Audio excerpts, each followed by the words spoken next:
Why is it that things come to me faster than I'm ready for them? They don't and can't, because they're coming in response to your vibration. So what must be happening is that you are not quite yet consciously aware of what your vibrational offering is, which is a problem that so many have. They don't realize what they're offering vibrationally. But it's helpful to just begin saying, everything's coming in response to my vibration, so I want to know what my vibration is. And then that confusion will go away. But when, say, for example, I think I would like to do something, and then this thing manifests immediately, and I think, wait a minute, I'm not ready to do that yet. And then I don't do it, and then maybe after a while I think, now I'm ready to do it. And then it doesn't happen. Well, here's what happens. When you identify a desire, whether you are really aware of it or not, when you begin offering a vibration about it, the manager lines it up and yields it to you. And then, as you look at it and you say, oh, wait a minute, I've got a tiger by the tail here. It's coming too fast. I'm not really ready for that. Then you begin to introduce some resistance into it. And when you begin to introduce some resistance, then it slows down. Or maybe you make another choice. You say, I want not that, I want this instead. Everything is always coming in response to whatever it is you are giving your attention to. And then what happens as you say, well, now I'm ready, why won't it come? Now your attention is upon it not coming. That's what trips most people up. They will stand here and not be happy about where they're standing. And they'll say, I want to be over there. And if you talk to them about why they want to be over there, they'll mostly tell you about what they don't like here. So their vibration is more about where they are than about where they want to be. And that's what's happening to you. Oh, it is so wonderful when you really get it. That what's manifesting or what is coming to you is always a perfect vibrational match to your vibration. It's sort of like you've got your hands on the steering wheel, which means you get to choose where you're going, and you've got your foot on the accelerator too. You get to choose how fast you go, you get to choose where you go. So if something is unfolding too fast, we watch Jerry and Esther. They are so energetic. They are so joyful in their work. They are so inspired. And for years, Jerry has been editing the tapes for the weekly tape program. And then Esther bought a computer program and has been recording right into the computer, and now Esther is joyously involved in the editing process. Well, that leaves Jerry with free time that he has not had before. And in that free time, his mind is going to all kinds of new projects, which is making their life busier than it's ever been before, because they can't seem to facilitate things as fast as Jerry can think them up. When you allow your thoughts to flow, the universe immediately begins to respond. In other words, you can hardly think a thought in a pure form that the universe does not give you movement around it, which often makes you feel that then you need to offer a response of action. And when you are really open and allowing things to flow, sometimes more action seems to be required of you than you have the physical time or desire to offer. And we say, no problem. What happens is you go, arg, I want not that. You feel the contrast, and another rocket of desire is born out of that. I'm wanting things to be slower. I'm wanting things to be smoother. I'm wanting more to help me facilitate all of this. And out of that next rocket of desire, as soon as you get focused there, then the universe yields that to you. It's about finding the balance, you see. And only when you are paying attention to the way you feel can you find the balance. Now let us demonstrate that just a little more clearly. Watch Jerry and Esther working until their tongues were hanging out, almost to the point of not having very much fun. So they took a 3-day vacation and went to their favorite place and laid on the sand and laid on the rocks at the cove, big, beautiful, sunning rocks, laid there in the sun.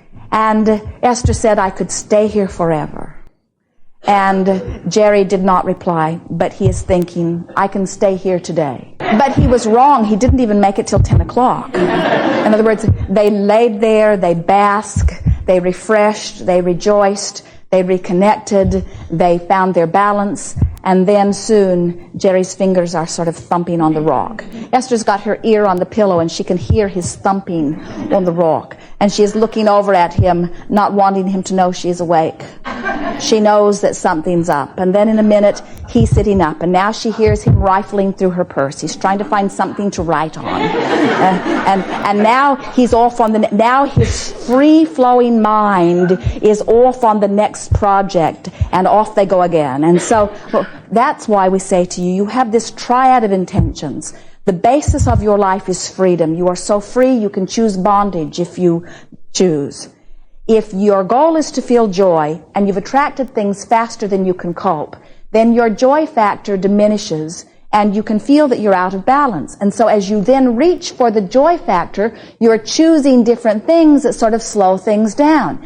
If you choose different things that slow things down too much, now you begin to feel like your fingers are thumping on the rock. Now you begin to feel like there's more that you want to apply. And so as you turn your thoughts toward those joyful thoughts, the universe yields to you and things speed up. As things get going too fast and joy factor is what is important to you, then you begin to feel your joy factor diminish. You getting a sense of how this works?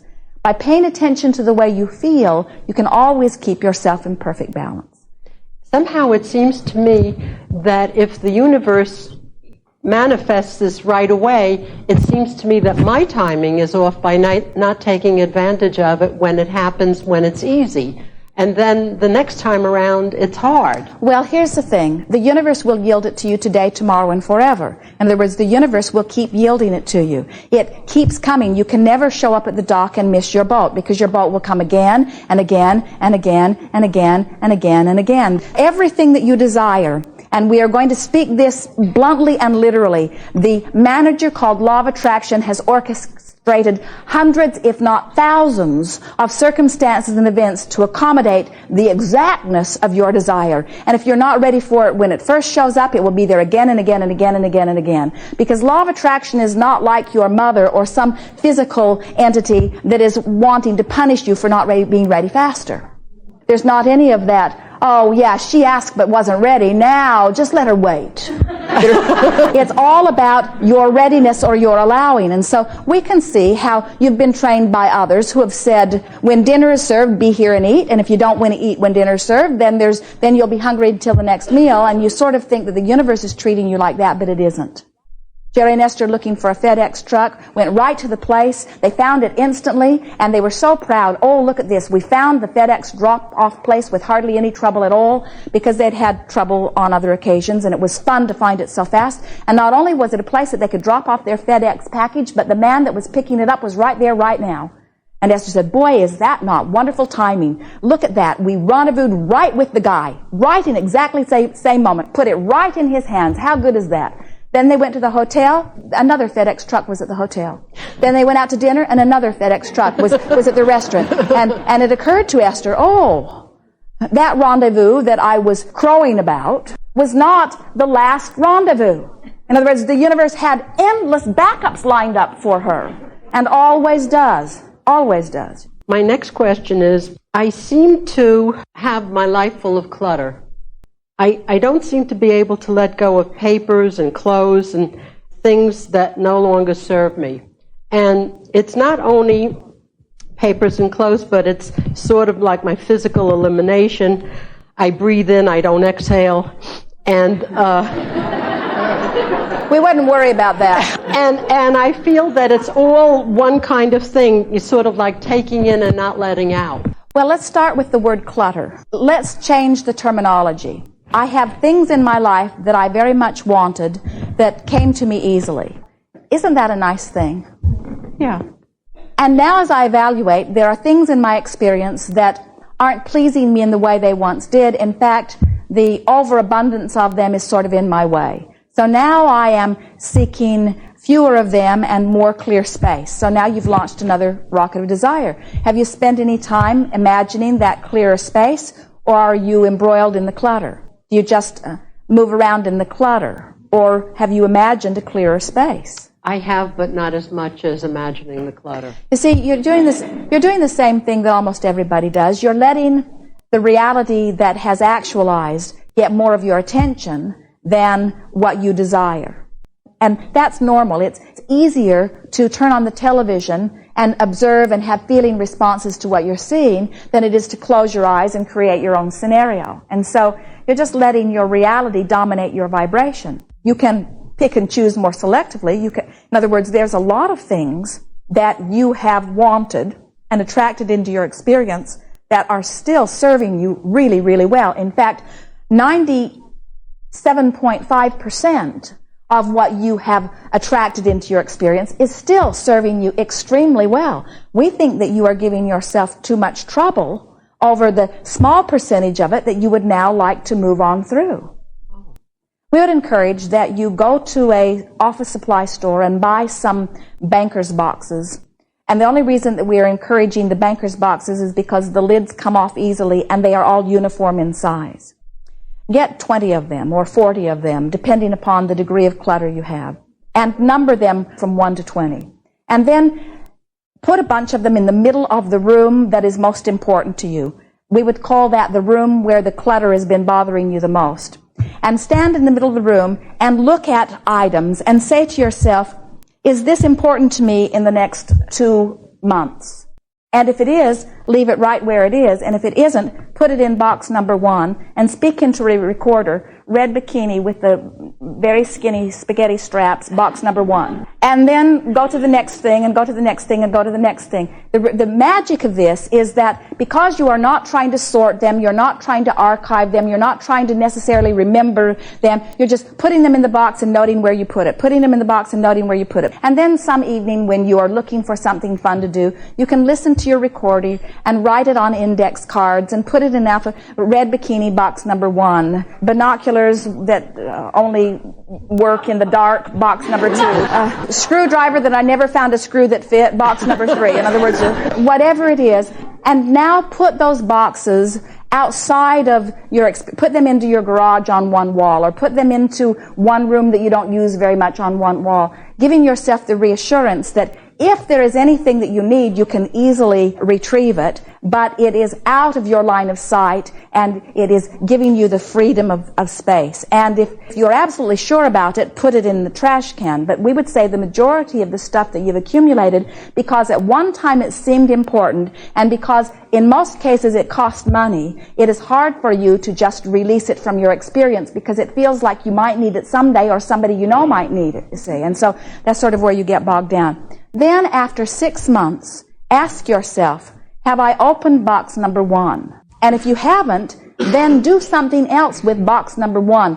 Put it to a further removed place, or give it away altogether, and then go through your index, and everything that says box number 1, put a big line through it, which means it's gone from my experience now. And what you will discover in very short order is that you could go through your entire life of clutter, and in less than 2 or 3 days, you could bring yourself to order. The thing that keeps most of you from doing that is every time you start it, you get too bogged down in the process of coordinating it. It feels to you like you should put all things of this nature in one specific place, but then it turns out there's only 2 of those things, and so you have a box that only has 2 things in it, and then you have this other thing that there are 100 of them, far more, and so you don't know how to label it, and even if you did label it, you didn't know what you did with it afterward, where this process will help you to know exactly where everything you don't need is. But what do you do with the printed word? For example, I tear out sheets that have to do with health and healing and gardening and all sorts of things. And when I start to go through folders of these, I always get caught up with them, and I start reading them, and I think, gee, this is interesting. And, you know, it's sort of like I can... Well, that's the fun of clearing your clutter in this fast way. So you say, article box number 1, article box number 1. So you're just putting it all in box number 1, and then you're thinking to yourself, at some later date, if I'm interested, I can go back and put this in some sort of order. In other words, I can put it under headings of health and gardening. But for now, I know I've got it all in one place. And that way you don't get bogged down in the process of it. The majority of it, you will never go back and read again. And even if you go back and read it, it's not what you thought it was. In other words, it was there for you when you first attracted it.